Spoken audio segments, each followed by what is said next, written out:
Support for your public radio station comes from our members and from Mary Cariola Center, providing education and life skills solutions designed to empower individuals and the families of those with complex disabilities. Mary Cariola Center, transforming lives of people with disabilities. More at marycariola.org. From Springboard, a funding competition focused on activities, networking, and events that work to grow the entrepreneurial ecosystem throughout Western New York. Applications are due June 10th, 2025. Details at springboardny.org. And Two Point Capital Management, an investment firm working with clients to create custom portfolios of stocks and bonds. Two Point is dedicated to helping people manage financial risk in good times and bad. More at twopointcapital.com. From WXXI News, this is Connections. I'm Evan Dawson.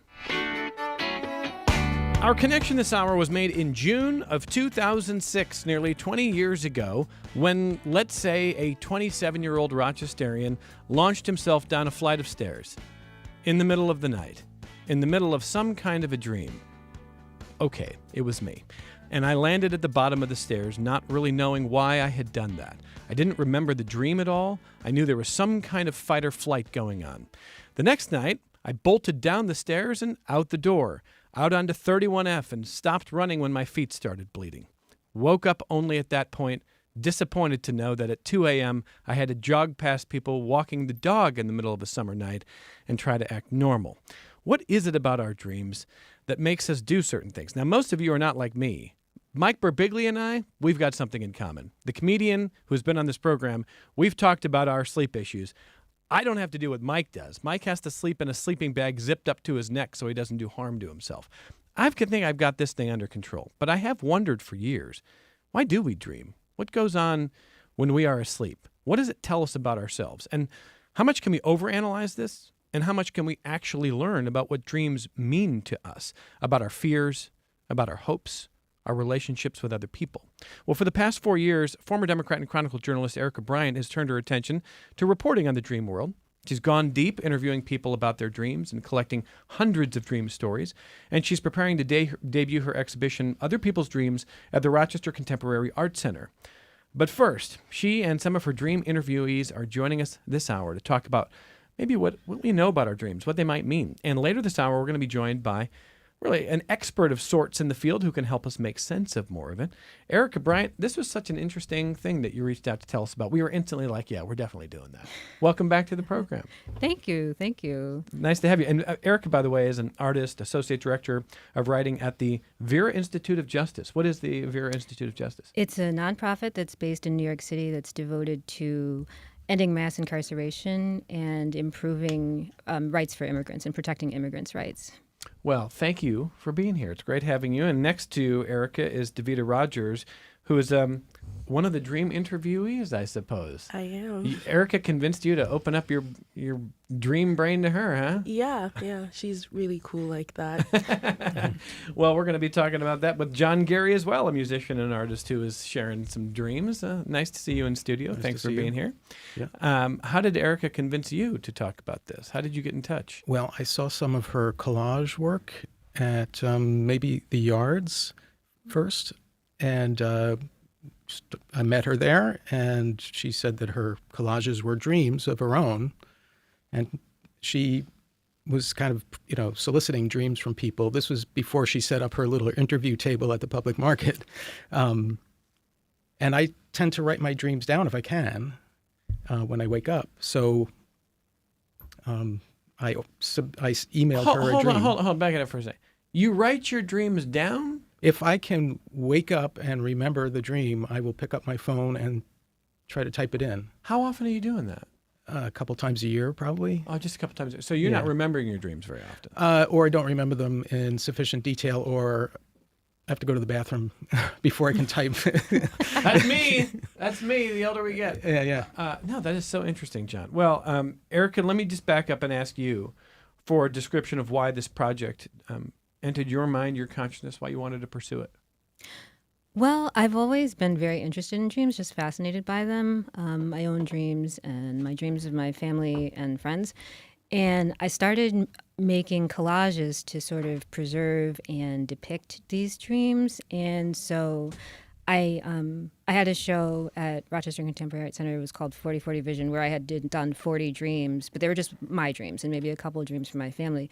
But as part of that show, people started to tell me their dreams, and I just loved them. And so I was so excited. Like, John, hopefully he'll get a chance to tell you his dream a little bit later. But when I heard John's dream, I was just, so just thrilled by it. And I think that I'm just fascinated by that part of the brain that is not, controlled or incarcerated by logic and reality. And I really like what the brain creates when it's sleeping. And it just kind of, I don't want to say got out of hand, but I really got into it, and I started collecting more and more dreams and making more and more little art objects to honor them. I've seen migraine art over the years because I'm a migraine sufferer and I get the visual auras, and there's some really great artists who've depicted migraine aura in that way. Dream art are you picking a scene from what's described? Is that typically what you're doing? Yep, usually it'll be a scene. It'll be the most striking image to me from the dream. So it's almost like taking a photograph of the most outstanding moment in the dream to me. So it'll be like that. And sometimes I'll do a couple different scenes from the same dream, almost like a storybook where you're illustrating a person's dream. I suspect there are people who've been to the public market and are like, oh, Evan's got the dream lady on. What kind of trust do you feel like you have to earn to have people open up? Because some people are like, oh yeah, I've got weird dreams, but for some it's pretty personal. It can be difficult, I think, to talk about. I think, well, I don't pry. I don't try to extract the dreams by force. If people, I will find that a lot of people want to share. A lot of people either say, oh, I don't remember my dreams. But if they do remember their dreams, they're sort of excited to share them a lot of the times, because in many cases, nobody's ever asked them or tried to talk about their dreams with them. And at the public market, I really didn't have a problem. I actually ran out of, because I was giving people like carrots and beets and things for the dreams, and I actually ran out because I had to go buy more carrots because there were so many people. Well, I thought, and I was kind of trying to make it like a dream-like experience, like, oh, I was at the public market and this lady gave me a carrot and I gave her a dream, and That's a David Lynch movie right there. Yeah, that is really. All of which is leading us to Other People's Dreams, which is going to run from June 6th through the 14th of June next month. The opening reception, Friday, June 6th at 6 p.m. at ROCO, right? Yep. And so I know that Erica and Blue and the team at ROCO, they'd love for you to check out the exhibition of Other People's Dreams here. Do you feel like you have learned anything yourself? I mean, I don't want to ask you to be the sort of the psychological researcher or the PhD on dreams now, but do you feel like you've learned something about what our dreams are telling us? I don't know. I don't know that I know what dreams are telling us and where they come from and what. There's all sorts of different theories about if they're unexpressed desires, if they're messages from God, if they're, there's all kinds of different ideas about where dreams come from. But I have learned a lot about commonalities in dreams. In my sample size is people in Rochester. But I'll find things that just keep turning up. Like Big Bird is one that I wouldn't have expected. So Big Bird. A lot of people dream about Big Bird. Do you think that'll change if they defund the PBS kids? That might. Oh, Big Bird's leaving your dreams, everybody.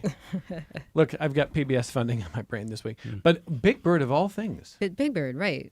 And I remember one time I was at the public market and I had like 3 people mention Big Bird separately. And I thought, okay, why? And then I thought about it. I was like, I guess that makes sense because it's a very large bird. It's it's could be considered scary. But one person was frightened of Big Bird, and then the other person, it was such that Big Bird like put him in their pocket. So they were in the pocket of Big Bird, almost like a ostrich, or not ostrich. What's the thing with the pouch? The kangaroo, like almost like a kangaroo experience. So. I mean, who knows? Wow. Well, listeners, I don't know if anybody wants to call in with their dreams, but oh, please do. Erica's the person for this. It's 844-295-TALK. We're talking about dreams, and we're talking about Erica Bryant's art and the exhibition that's coming up at ROCO and what she's learned. And really, I think in many ways, it should make us feel more connected. I mean, sometimes I have felt very strange about, like my sleep experiences, but everybody's got some weird stuff that happens in our brains at night. It's 844-295-8255. 263-WXXI if you call from Rochester, 263-9994. Email the program connections@wxxi.org or join us on the YouTube chat on the WXXI News YouTube channel if you're watching along there. Well, let's ask John and Davida about what they shared with you. And John, you want to go first here? Okay, sure. I'll read my dream what I wrote down for my dream when I talked to Erica the first time, and that was this Bill Murray ketchup packet food fight in a movie theater lobby dream. So I dreamt that I was in a movie theater lobby, and it was a fairly large space, like one of the big commercial chain theaters, with the dark carpeting, and sort of the brightest light source in the area is the concession stand, like the glass counter and everything. And there were a lot of people around, and Bill Murray was in the crowd, and there was a giant pile of ketchup packets in the lobby, not in any kind of container, just there, like 3-foot high pile. And Bill Murray jumped up on the concession stand and started winging these ketchup packets everywhere. And then everybody else picked up ketchup packets and had a food fight with them, and they were splattering all over. Like current Bill Murray or younger Bill Murray? Bill Murray, it's like Didn't occur to you? it almost, I knew it was Bill Murray. I can't even say that I could see that it was Bill Murray. I just knew it was Bill Murray. You knew it was Bill Murray. Yeah. Okay. Dream Bill Murray. Okay. Dreamland Bill Murray. And then what happened? That's the dream. That's it. That's it.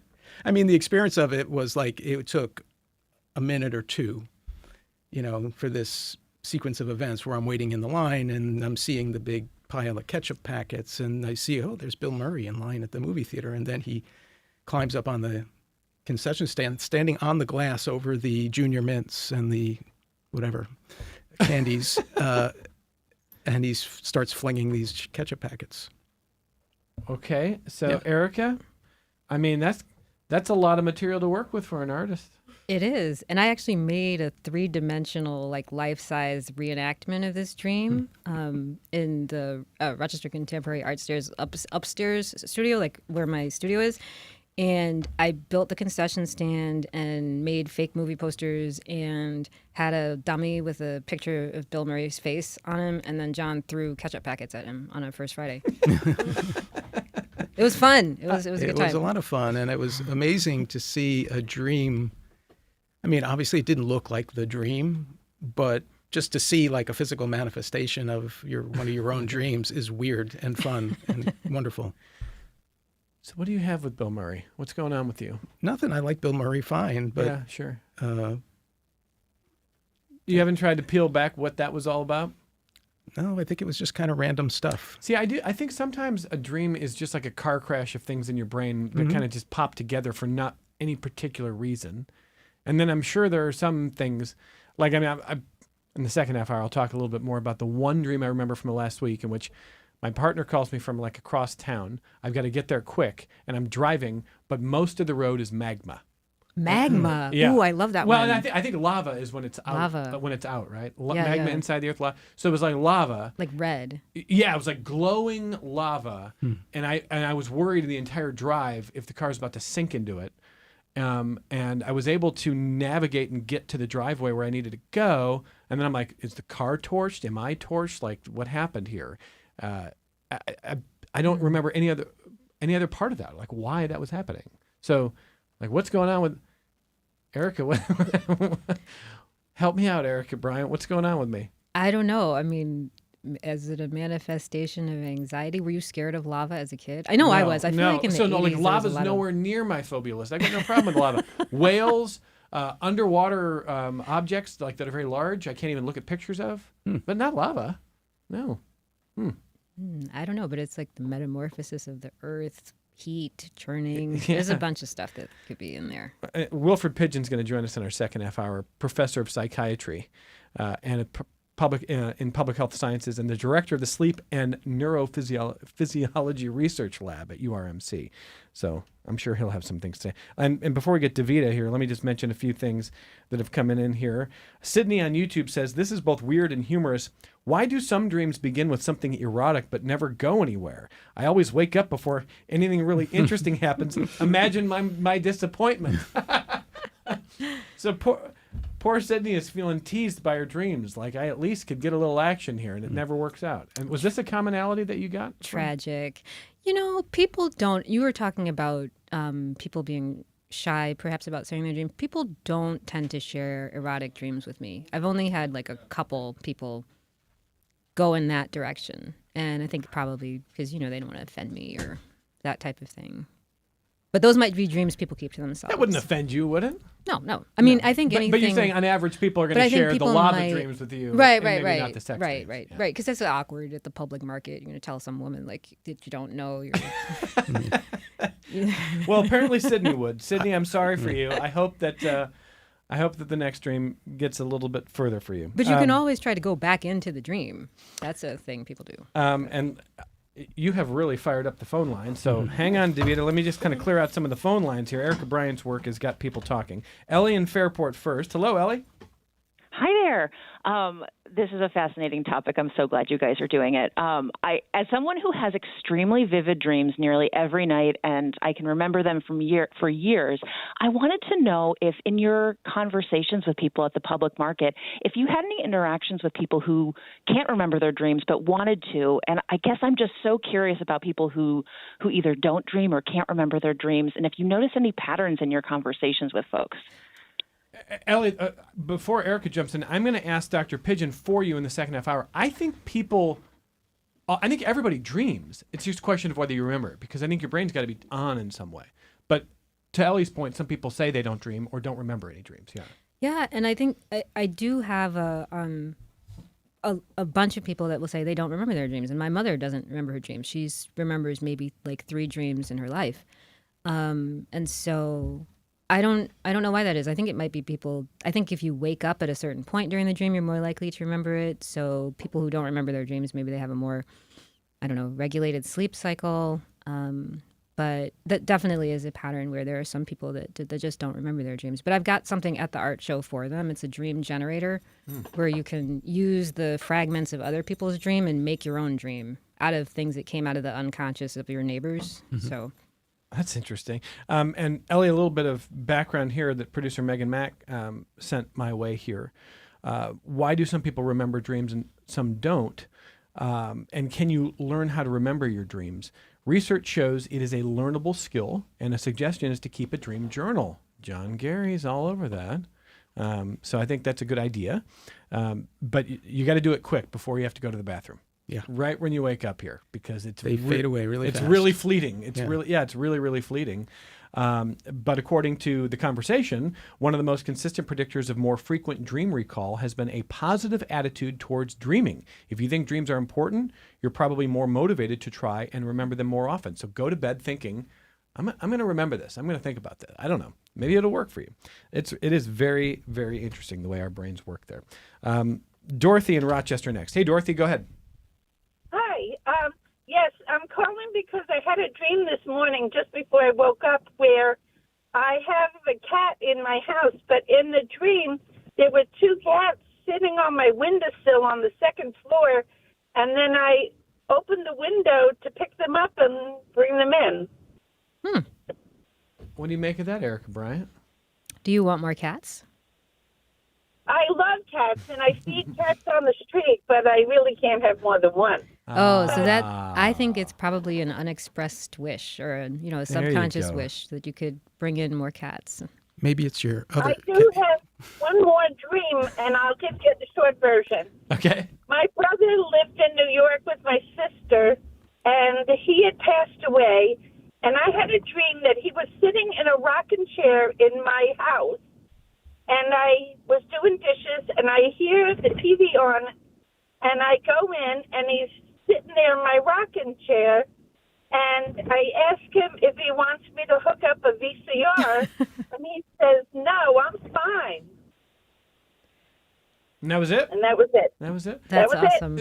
There's actually something really lovely about the response that I'm fine, isn't it? I mean, was that comforting to you, Dorothy?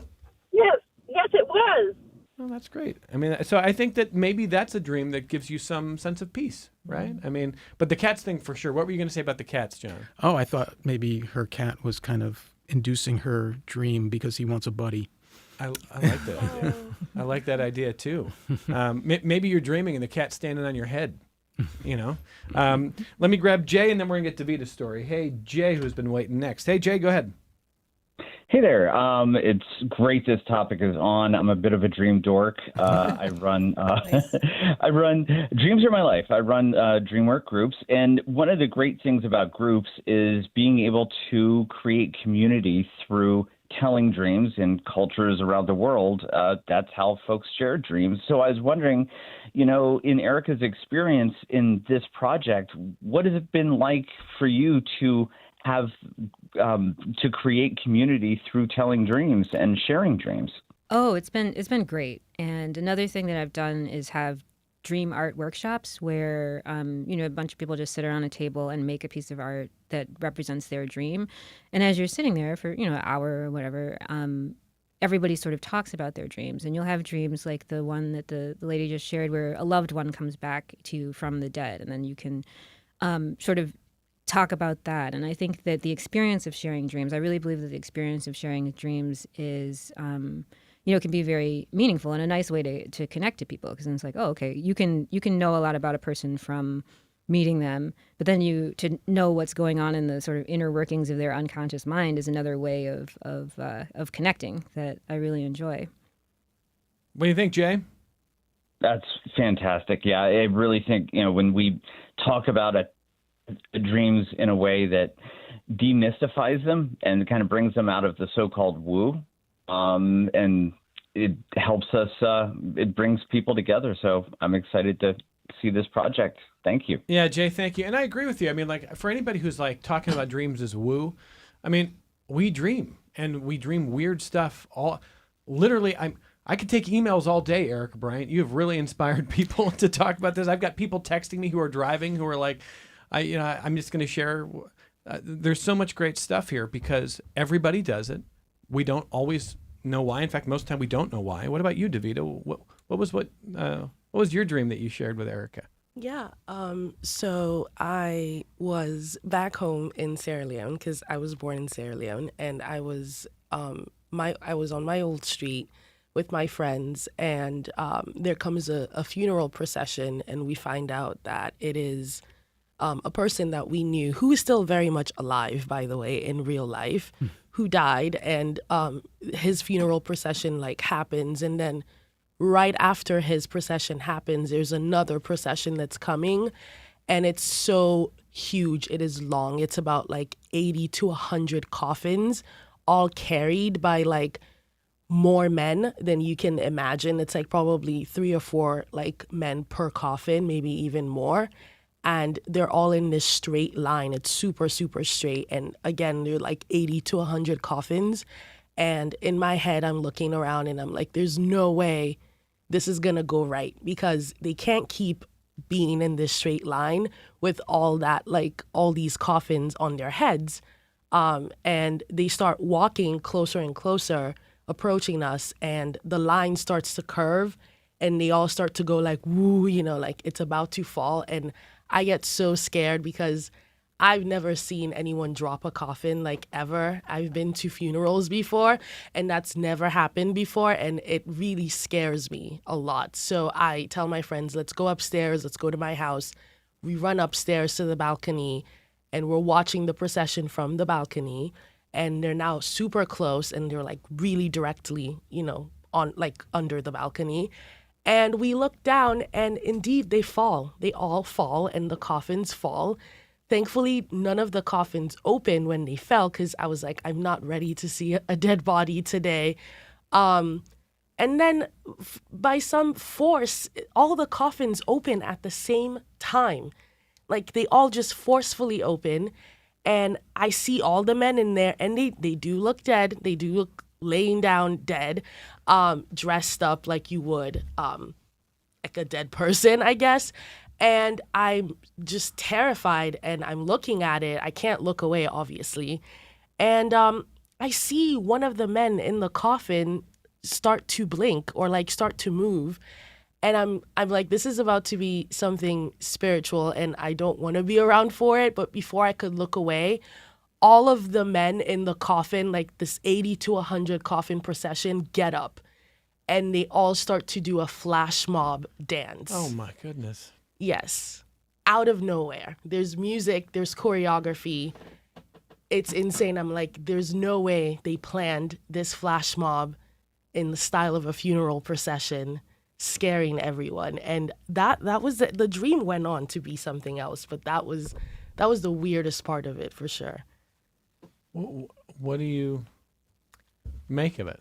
My dreams are really always long and extensive. Sometimes they make sense. I think that particular part of the dream was just me being home and like how much I think I miss home and I miss my friends because they were all there. And the person who had passed away initially is someone that we haven't spoken to in a while. And I think it was just a call to like reach out to them. The flash mob part of it, I have no idea. I think my brain was just throwing things in there. How often do you remember your dreams? I write down all my dreams every night. Every night? Yes. If I can remember them, I write them down. I date them because I know I will forget. And I have some very interesting dreams and I like to keep them. Are most of the dreams that you have mundane and everyday, and or are they sort of in what you just described with the coffin flash mob, sort of cinematically strange? A lot of them are elaborate. Some of them are kind of mundane. So sometimes I won't write them down, but I will remember them, especially if it's a short dream. I won't bother to, but a lot of them are very elaborate and they turn into something else. Like last night I had a dream I like jumped out of a burning building, and before that there was a motorcycle chase. It's always something happening, and there's always some terrifying factor, and then there's always some weird, I cannot explain this happening, and I don't see this happening in real life portion of it. You're remembering in a given week, how many times are you remembering your dream when you wake up? Realistically, I want to say maybe 3 to 4 like mornings I will wake up. Wow. So half or just more than half. That's remarkable. Yeah. John, for you, it's just a few times a year. Well, it's a few times a year that I have one that I can remember to write down. I have more dreams than that. They're not all as interesting. Yeah. It's just so interesting how often we remember or don't. And Davida, have you ever, I can recall dreams in which something deeply unpleasant was happening, and I said in the dream, I'm dreaming and I'm going to wake up now. Mm-hmm. And tried to control it that way, and so had somehow blended an awareness there. Has that ever happened with you? All the time. It does happen. Yes, Erica mentioned going back into your dream. I've mastered how to do that now. Wait a second. So if you wake up from a dream that you like, you can return to it? I can return. It's just that, of course, everything won't be exactly as I want it to be, but the setting will be the same. Something will be the same in it, and I'd be back in it. Sometimes I can redo a thing in the dream if I didn't like it. Wow. Yeah. Wow. I mean, like, John, now it's like mustard packets, but it's the same fight with Bill Murray. Would you do it again? No, I mean, it was fun the first time I read that completely new and original dream. I don't know. I think these dreams are kind of a gift that you should use, right? I mean, I'm not being woo about it. It's just like your brain is producing this soup of stuff and somehow synthesizing something you can remember. And like, if you're a creative person, I've used dreams for songwriting. I've used dreams for drawings and stuff. So it's a resource. Yeah. What do you make of that idea? That dreams have a utility, Erica? Yeah, for sure. I mean, I've made so many things that came out of dreams now. I just think it's fun. I don't know that I've made anything useful. I've made things that are, I would say, deeply unuseful, but I think that it's important to do that. Like, not everything has to have a purpose. And I think dreams offer us an opportunity to remember that. Like, not everything has to be comprehensible, and not everything has to make sense. And it's important to have that time in which you are suspended from reality, and maybe bring a little bit of that into your waking life. Like, I really think it's good to bring, like John said, bring your dream self into your waking life. Whew. Erica, you have. This is going to be. I'm not even going to mention the phone number or the email for the rest of the hour, and we're going to get flooded. So what we have to do is take a break here. If you've shared a dream story, I will try in the second half hour to get to as much as we can, or your thoughts in general about this. And when we come back here, we're going to bring in Dr. Wilfred Pidgeon from the Sleep and Neurophysiology Research Lab at URMC. So we're talking dreams. There is an exhibition coming up here, Other People's Dreams. Erica Bryant is the artist and creator and the conceptualizer of this very fascinating, hour of connections. Obviously, everybody's kind of fired up to talk about dreams. But you can see the exhibition coming up June 6th through June 14th at ROCO, the Rochester Contemporary Art Center. The opening reception is the first Friday, June 6th, starting at 6 p.m. at ROCO. They would love to see you there. Let's take this break, come back, talk dreams on Connections. Support for your public radio station comes from our members and from the Garden Factory, serving the Rochester community since 1974, offering a variety of vegetables, perennials, and nursery stock for spring planting. Located on Buffalo Road in Gates. More at gardenfactoryny.com.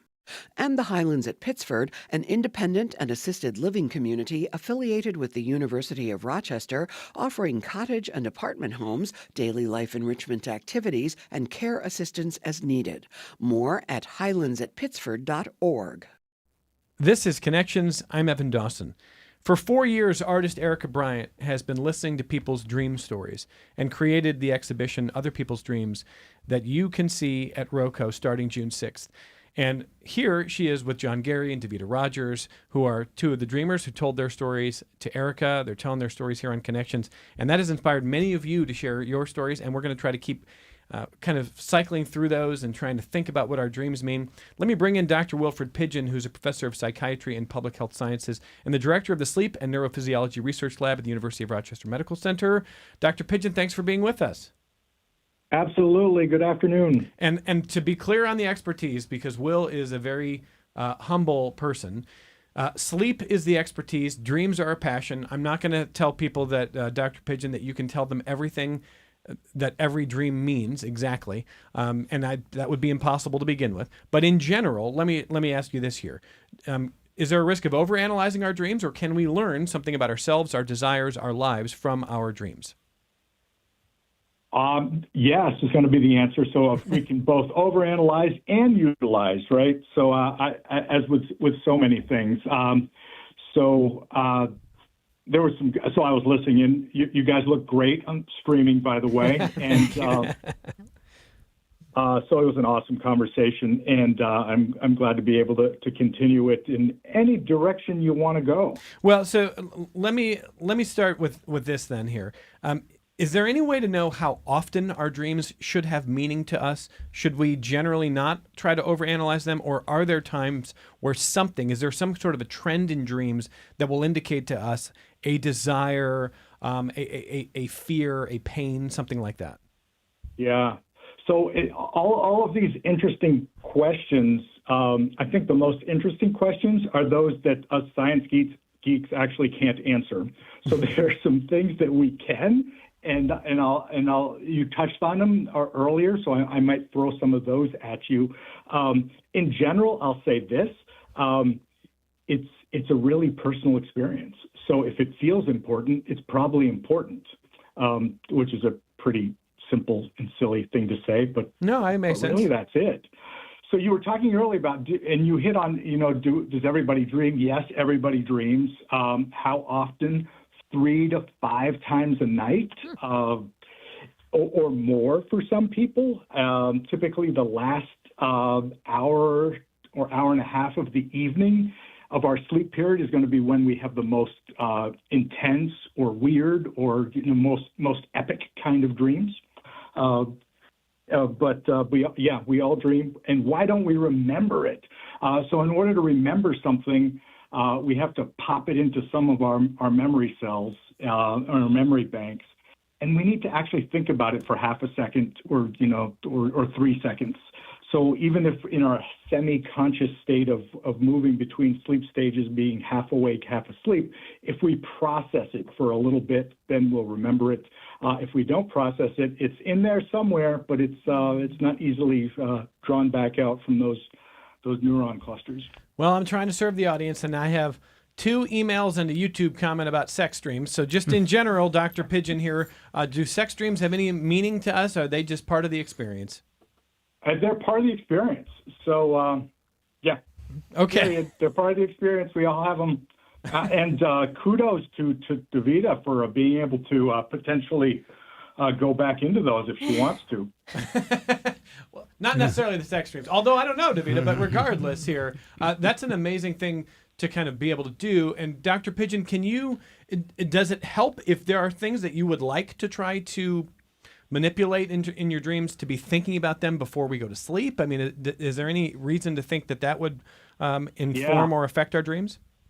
Absolutely. So you're actually hitting on something that can move us beyond what's important, and that not only what's important to us in our normal dream and wake lives, but for people who may have nightmares or may have traumatic experiences that they want to work on. What we can do is incubate not only dreams, but the kind of dreams we had. So earlier you were talking about just saying, having the reader, you were reading off, having the intention to dream alone can help you recall dreams. Beyond that, actually, Davida was talking about, and you were talking about having a little level of consciousness in dreams.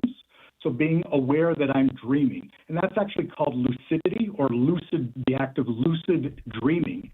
So having consciousness while dreaming.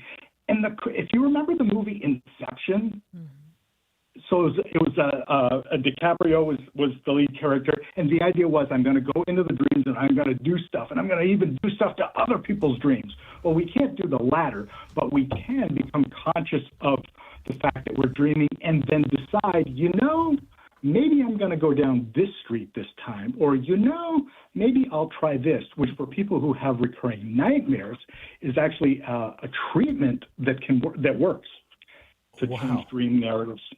Wow. So, Eve, pretty cool, right? Yeah, absolutely. Are recurring nightmares common, Dr. Pigeon? No, not terribly common, and very highly associated with trauma exposure and post-traumatic stress disorder. So, of course, we know, right, nightmares and PTSD hand in hand. So, Eric Bryant, again here, I'm not trying to elevate anybody to certain levels of expertise they can't handle here, but I want to ask you, in general, when you're talking to people at the public market, they're sharing dream stories, were nightmares part of that? I mean, or was that more unusual? Oh, sure. No, people definitely have nightmares and definitely share them. One of the dreams, I would say, that really struck me the hardest out of the whole public market collection process was a person who talked about a dream. It was set in a movie theater, and they had to go to the bathroom, and all the stalls were taken, and except for one, the last stall. And instead of having a flusher, the toilet had puzzle pieces, magenta and green and blue puzzle pieces, and they were confused, and so they just pressed one of them that was near where the flusher should be, and that button was the overflood the whirl and kill everyone button. Oh, yeah.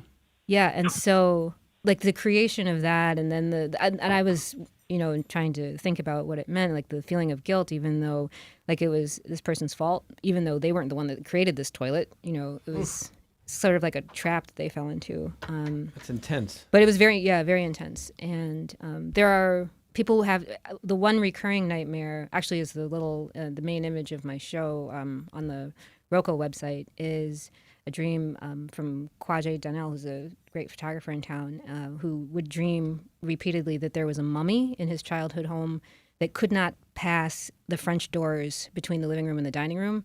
So it was very important that these doors stay shut so that the mummy couldn't get out. And that was a dream that he had more than once.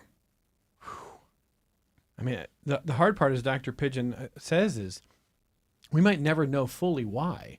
And that's what messes with you a little bit. But Boy, to anybody who's really struggling with recurring stuff, and I've been there at times, that can be really, really difficult. Let me get a question for Dr. Pigeon from Marcia, who says, I never get more than 30 to 45 minutes of deep sleep a night.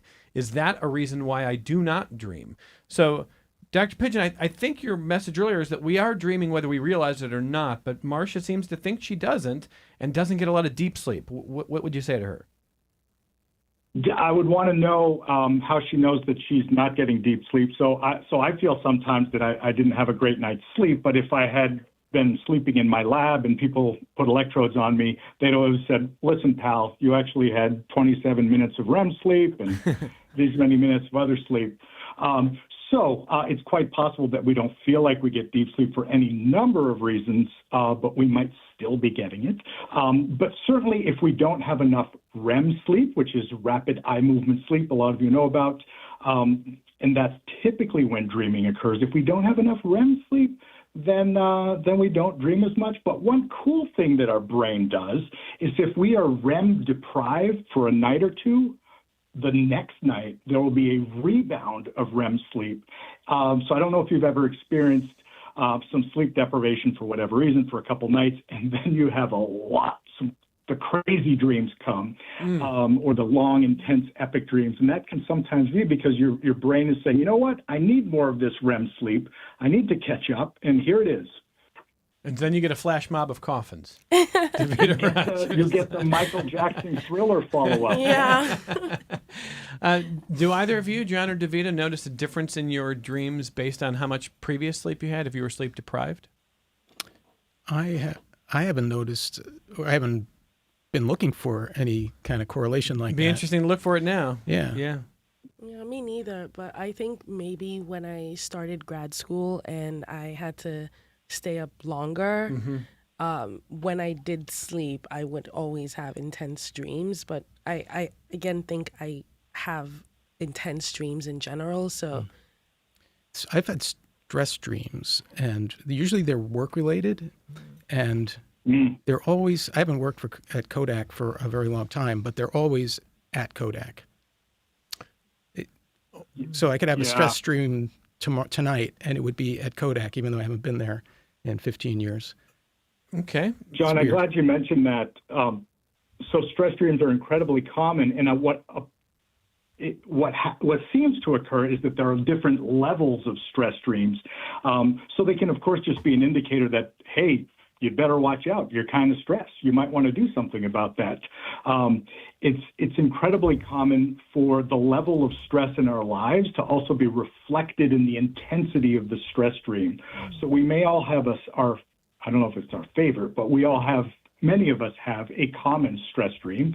So I went to the exam, but it was in the wrong room. I showed up naked, that kind of thing, incredibly common. Or our own, whatever our common stress dream is, can be more intense if there are more intense stressors in our lives. How do we interpret that? For me, I just interpret if I haven't paid attention to my day life and I'm having my stress dreams, I would just say, oh, maybe I'm under more stress than I thought I was. Wow. Makes sense to you, John? Yeah. Yeah. I mean, I think it sounds like a lot of people have been there. I bet you there's a lot of Kodak stress dreams in this town, unfortunately. There probably are. Tawalde writes to us on YouTube saying, I was reciting a poem in my dream that I had never heard before, and I woke up and frantically wrote it down before I forgot it.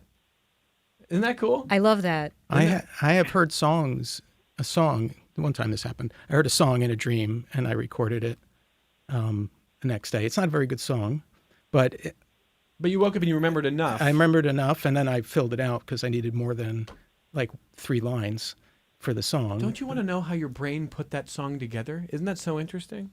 It's a pretty mundane song, too. Oh, you don't It's like just, the song. Yeah. If it was a better song, it'd be a more interesting I have story. I have a number of songs that are at least in part inspired by dreams. I have one song that's just a litany of things that have happened in dreams. So, wow. Yeah. Awesome. Well, let me get back to your phone calls. Dave in Rochester next. Hey, Dave, go ahead. Hi, Evan. Thanks for taking the call. full disclosure here, I used to work with you, and I work with Dave Erica. Andrietta. This is Dave this is Andrietta.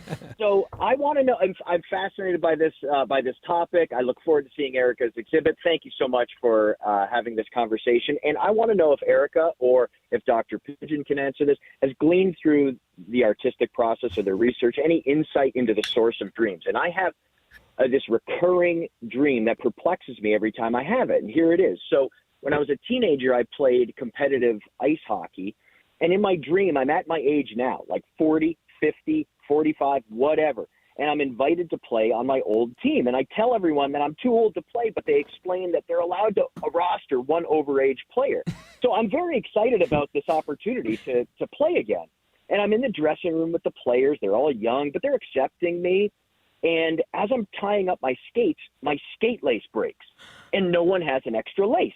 Not the coach, not the trainers, like no one. And I end up hobbling around the rink on one skate, asking anyone, like I'm fully dressed in my jersey, but I only have one skate on. And I'm asking anyone if they have a lace. And I keep getting stopped by fans and people I know. And I have to extract myself from the conversation to find this lace. And in the meantime, I keep getting an eye on the clock, and I can see that the game has started and the clock is ticking down. And I never get on the ice. And in like real life, I don't feel this compulsion to relive my hockey days. I don't care. I don't want to be around rinks anymore. But in my dream, I'm really excited about this opportunity, and I want to know why I have this dream. I have it like once a year. It's just incredible.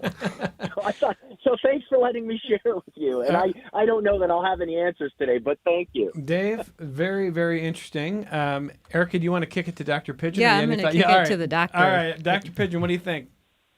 I think I want to kick it back to Erica. So dangerous to do like the 30-second dream interpretation, right? So we could have a little cup for $1, I'll do a 30-second dream interpretation.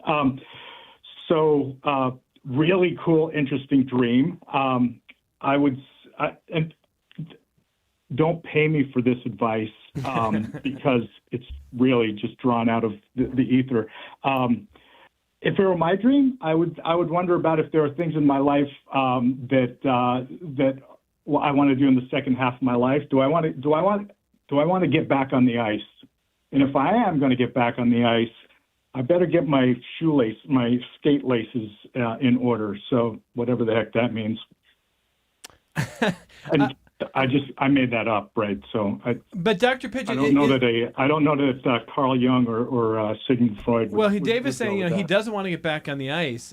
He's not missing his childhood. Metaphorically get back on the ice. Metaphorically, man. There's something else. Okay. And the fact that it's recurring, does that mean anything different? The fact that if a dream that we have, Dave or anyone else, has it multiple times here, would that tell us anything more useful?